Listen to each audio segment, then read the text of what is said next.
Bonjour et bienvenue dans cette nouvelle vidéo. Aujourd'hui nous sommes chez Sylvain. Bonjour Sylvain, est-ce que tu pourrais te présenter? Oui, bonjour, Sylvain Creuset, j'ai 59 ans, je suis marié avec Nathalie, je suis avec elle depuis 38 ans, j'ai 3 enfants, un petit enfant. Alors, je fais de la biokinésiologie et en parallèle, je m'occupe d'une association, enfin, on s'occupe d'une association avec ma femme qui s'appelle Kaname, où on fait des arts martiaux, enfin, où je fais des arts martiaux traditionnels japonais, Aikido, Jodo, Yaido, Qigong, enfin Kiko, puisque c'est plus japonais, et Shodo, calligraphie japonaise. On fait aussi des huttes à sudation amérindiennes, qu'on appelle inipi, on essaie de développer ça, et je développe aussi donc la musique trad, parce que je joue du violon depuis une petite quinzaine d'années. Ouais, t'es bien occupé quoi. Voilà. Et en parallèle de tout ça, donc je suis, je dirais moi-même au fil, mais en sachant que je crois que le terme n'existe pas. Même au fil. C'est-à-dire que j'aime bien faire les choses, donc je bricole beaucoup et je m'intéresse à plein de choses. Donc j'aime bien faire, j'aime bien cuisiner, j'aime bien faire tout ce que j'ai à faire. Tout un ensemble. Voilà. Donc tu es kinésiologue, est-ce que tu peux nous présenter un peu la kinésiologie pendant quelques minutes? Alors, donc moi ce que je fais c'est de la... Enfin, j'ai appelé la biokinésio parce que j'ai fait des études en kinésiologie et en parallèle aussi j'ai fait une école de décodage biologique. La kinésiologie, c'est une méthode de travail énergétique holistique qui permet, avec un test musculaire, donc le test musculaire c'est l'outil commun à tous les kinésiologues, qui va nous permettre de discuter avec le corps et le cerveau de la personne. Et en parallèle, à côté, il y a j'ai des techniques de kinésio et qui sont multiples. Toutes les techniques, après, sont dans tous les domaines, quoi. Si vous prenez l'ostéopathie, par exemple, c'est une technique. L'acupuncture, c'est une technique. La kinésiologie, c'est pas une technique. C'est un moyen d'aller chercher la technique qui convient le plus à la personne. Et donc par du coup ce test musculaire, tu arrives et du coup tu vas chercher la technique dont la personne a besoin au bon moment. Voilà, l'idée c'est que je fais la comparaison avec la personne vient avec un carton de problème, elle met sur son carton par exemple j'ai mal au dos, et l'idée c'est qu'on va ouvrir le carton et on va regarder ce qui est en surface du carton et on va enlever ce qui est en surface. Et si ce qui est en surface est rattaché à tout ce qui est dans le carton, on va tout enlever d'un seul coup. Sinon ça veut dire qu'elle a mis des couches et qu'il va falloir enlever toutes les couches. C'est aller chercher la cause émotionnelle et régler la cause émotionnelle du Pas problème. que émotionnel. Et c'est ça le problème de la plupart des gens, c'est qu'ils vont partir sur une définition de la problématique. Par exemple, on va dire une hernie discale, bah oui, vous avez fait un boulot qui a fait que vous avez amené une faiblesse au niveau du disque, d'accord, mais le problème peut venir que émotionnel. Ou le problème peut venir d'une entité derrière, ou le problème peut venir d'un cursus généalogique, il peut venir de plein de choses, quoi. Il ne faut pas dire simplement que émotionnel. L'émotionnel, bien entendu, il fait partie de tout. Il y a des multi-causes, donc il y a une cause physique, forcément, il y a une cause émotionnelle. Qui va se rajouter à une cause émotionnelle, etc. Et ça, c'est le principe du décodage biologique, quoi. Le décodage biologique, c'est de comprendre que tout ce qui nous arrive n'est jamais dû au hasard. Et qu'après, on doit rentrer dans un système qui fait que il faut arriver à équilibrer pour nettoyer les choses. L'origine du décodage biologique, c'est le docteur Hammer qui a mis au point ce principe. Et après, il a eu plein d'élèves, on va dire, plein de courants différents. Et c'est de partir sur le principe qu'on est dans notre ligne de santé comme ça, et en temps normal, on est dans la normotonie. Normotonie, on alterne entre phase de stress et phase de non-stress, en sachant que le stress est nécessaire à la vie. Si on n'a pas de stress, on meurt. Donc le but, c'est d'arriver à faire en sorte de s'entourer de stress positif et non pas de stress négatif. Et un jour ou l'autre, on a un conflit, ce qu'on appelle le DHS, Dirk Hammer Syndrome. Le cerveau va passer dans une phase de sympathicotonie. phase de stress active qui n'est pas forcément visible de l'extérieur. On tire sur la corde, et elle tient cette corde. Et soit on arrive près d'un seuil de stress maximal qu'il ne faut pas dépasser, le cerveau le connaît, autrement dit moi je meurs, soit on prend conscience de son conflit, soit on résout son conflit, soit on fait une séance de nettoyage, donc soit kinésio, soit ostéo, acupuncture, enfin toutes les techniques qu'on peut connaître. Ça c'est ce qu'on appelle la conflictolyse. Et le cerveau va passer dans une phase de vagotonie pour ensuite, si tout va bien, retourner dans la phase de normotonie. Mais la phase de vagotonie, c'est là où ça se voit. C'est là où on est fatigué, c'est là où on est malade, c'est là où on a des accidents, c'est là où tout nous arrive. Donc la bonne nouvelle, c'est que cette phase de vagotonie, c'est une phase de réparation d'une phase de sympathicotonie. La mauvaise, c'est qu'on n'est pas bien. Donc c'est déjà un chemin de guérison. On est déjà enclenché dans le... C'est la crise de guérison, là. Ça va sortir, enfin c'est en train de sortir. C'est en train de sortir. Et le fondateur de cette théorie, il est parti du principe que sans rien faire, le temps de vagotonie est égal en temps à sympathicotonie. Ok, mais si ça fait 20 ans qu'on est sous stress, on a pour 20 ans de vagotonie. Donc là, c'est moins rigolo. Et moi, à part si on les enclenche, du coup, on peut raccourcir ce temps de... Et moi, je suis dans la 4e génération de thérapeutes après cette personne, et ce qu'on cherche à faire maintenant, c'est de réduire ce temps de vagotonie. Mais en sachant que, dans un premier temps, à partir du moment où le cerveau est passé dans une phase de sympathicotonie, on est obligé de faire une phase de vagotonie. On n'a pas trouvé le moyen de circonscrire pour l'instant cette phase. Donc la première des choses à faire, c'est d'accepter ce qui nous arrive. Quand on accepte ce qui nous arrive, on réduit. Accepter d'être fatigué, d'être malade, d'avoir eu l'accident, on l'accepte. Ça ne veut pas dire qu'on ne fait rien. Ça veut dire qu'on mais accepte. Voilà. Et après, il faut travailler dessus pour réduire encore plus. Si on n'accepte pas, le problème c'est que le cerveau, au lieu de rester en vagotonie, il risque de repasser en sympathicotonie. Et ça risque de durer encore plus longtemps. Et ainsi de suite. La deuxième chose, ça c'était la première. La deuxième chose, c'est de comprendre que ce tableau-là, il est fait pour une seule situation dans notre vie. On peut le multiplier par 15 et l'égaler dans tous les sens. Ça complique encore. Et la troisième chose, c'est que petit à petit, il va falloir travailler sur nos ressentis. Parce que ce sont nos ressentis qui nous entraînent ou pas dans une sympathicotonie. Et les ressentis, c'est pas forcément facile de les faire travailler. Et quand on comprend ce principe-là, on gagne dans tous les plans. Parce que dès qu'on comprend qu'on est passé en sympathicotonie, eh ben, le but c'est de faire en sorte de désamorcer le sujet pour faire une vagotonie moins forte. Plus la sympathicotonie est longue, plus la vagotonie est longue, plus elle est haute, plus c'est fort en réaction. Donc le but c'est de dire « Ah, je sens que je suis un peu stressé, ben, je vais travailler pour faire en sorte de ne pas me stresser. » Il y a toujours un moyen de réduire toutes les phases. Oui, il faut c'est un travail. C'est pas simple.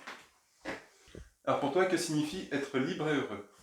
Alors, libre, moi je dirais, c'est de pouvoir choisir de faire ce qu'on veut quand on veut.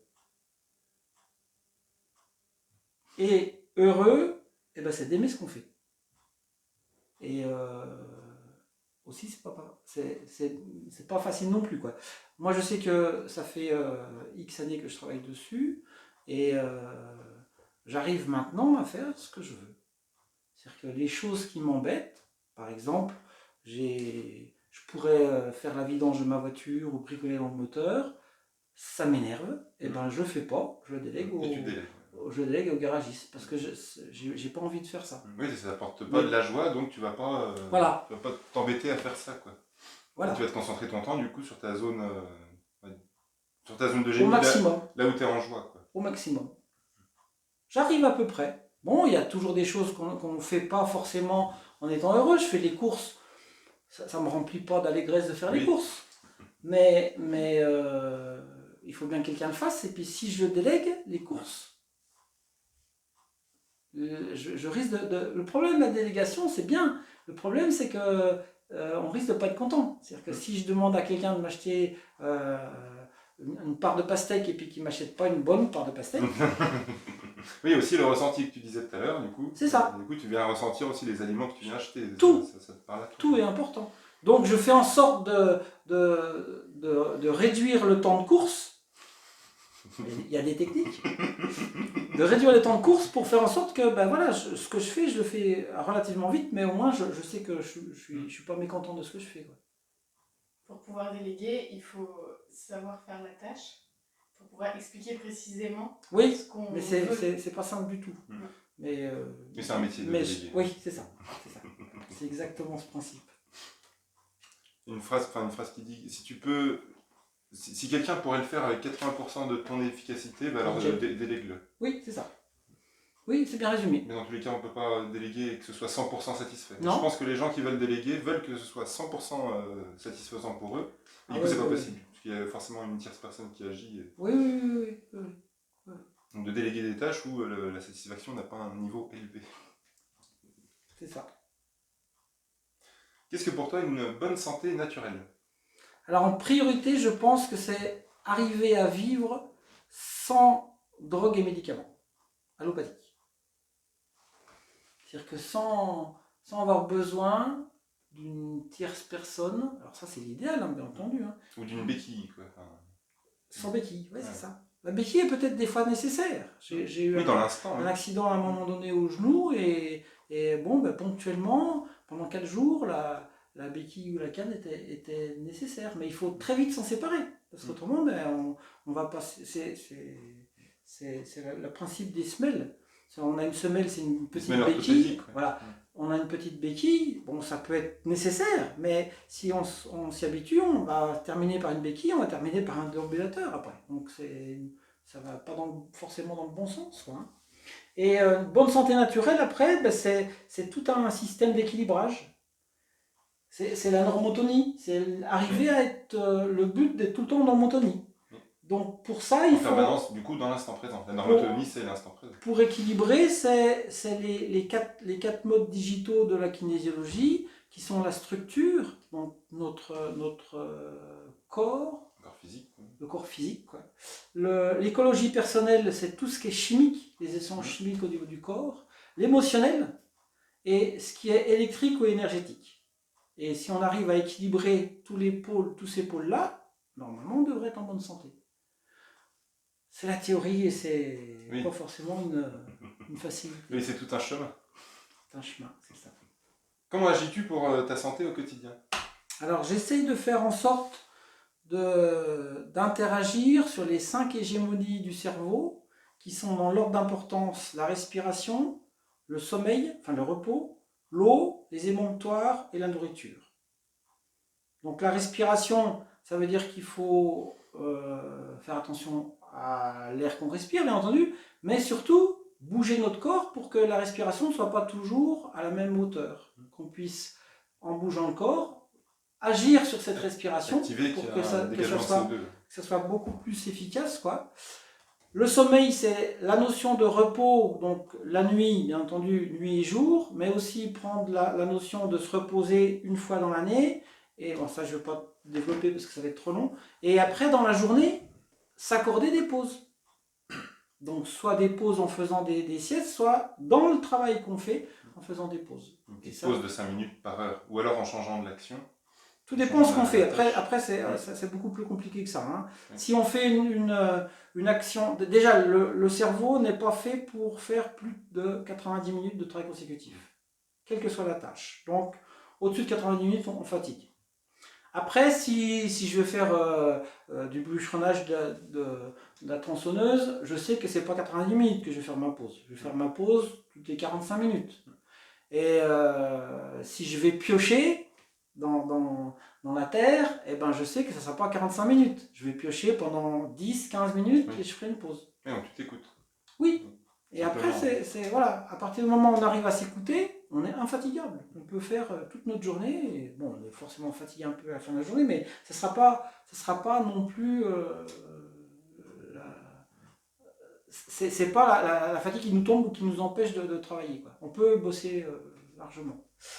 L'eau, eh ben, c'est l'hydratation. Comprendre qu'on se nourrit d'air, d'eau et d'aliments, et que dans les aliments il y a de l'eau, mais à côté de ça il y a l'eau, qu'il faut en quantité déjà 2 fois son poids divisé par 100, et après de travailler par rapport à la qualité de l'eau, donc ce qu'on met dans notre verre, quoi. Mais pour moi, je prône en priorité la quantité avant la qualité. Oui. Quand il y a déjà la quantité, on peut petit à petit s'intéresser à la qualité, quoi. J'ai trop vu des gens qui se concentraient sur la qualité alors qu'il n'y avait pas de quantité, quoi. Ouais. Et leur corps manque d'eau, donc ça va pas. Donc vaut mieux boire de l'eau, mais qui est moins bonne énergétiquement effet, ou moins bonne. Mais du coup, Entre boire quand même 70 de et l'eau. 80% d'eau dans notre Ouais. corps, donc Il faut que ça se renouvelle. c'est énorme, c'est énorme. Ensuite, les émonctoires, c'est tout ce qui sort de notre corps, on va dire. Donc c'est veiller à ce que ça sorte bien. Oui. Donc nettoyer les poumons par le sport, par le fait, la respiration justement, c'est déjà un émonctoire. Les urines, les selles, il faut s'y intéresser. C'est-à-dire ça ne doit pas être tabou, ça doit vraiment se dire tiens, c'est normal ou c'est pas normal. Après, vous avez la transpiration, vous avez les émonctoires au niveau du foie, des intestins. Enfin, il y a plein de choses à. Il y a plein de techniques du coup. Et plein de techniques. On a toujours, vous avez les systèmes de lavement, tout ce qui est nettoyage, ça de toute façon il faut faire tout le temps, tout le temps. C'est l'action quotidienne, c'est vraiment comprendre cette notion d'équilibre, quoi. C'est-à-dire une balance à deux plateaux. Si je suis comme ça, il faut que je me dise il faut que je rectifie. J'attends pas d'être comme ça. Parce que si j'attendais comme ça, il y a beaucoup trop de difficultés. Après, faut pas être dans le conflit à dire tout ce que je rentre, du coup, c'est des toxines et du coup, il faut que je détoxine, tu vois. Il faut évacuer. Non, tout ce qui rentre, ça va. Non. C'est oui. Après, c'est la cinquième hégémonie, c'est la nourriture. Et c'est de dire, il faut que dans mon assiette, ça soit du plaisir. Et ça, j'y arrive après sur la notion suivante. C'est la nourriture, quel que soit notre mode d'alimentation. Et tout existe. Et l'alimentation, c'est un système de croyance. Donc après, on rentre dedans, quoi. Il faut trouver un système qui nous permet de nous convenir et de nous maintenir en bonne santé. Donc et que ça soit bon dans l'assiette. Oui, de se faire plaisir. J'ai vécu plein de choses qui étaient bons après. Quand c'est pas bon, quoi. Voilà.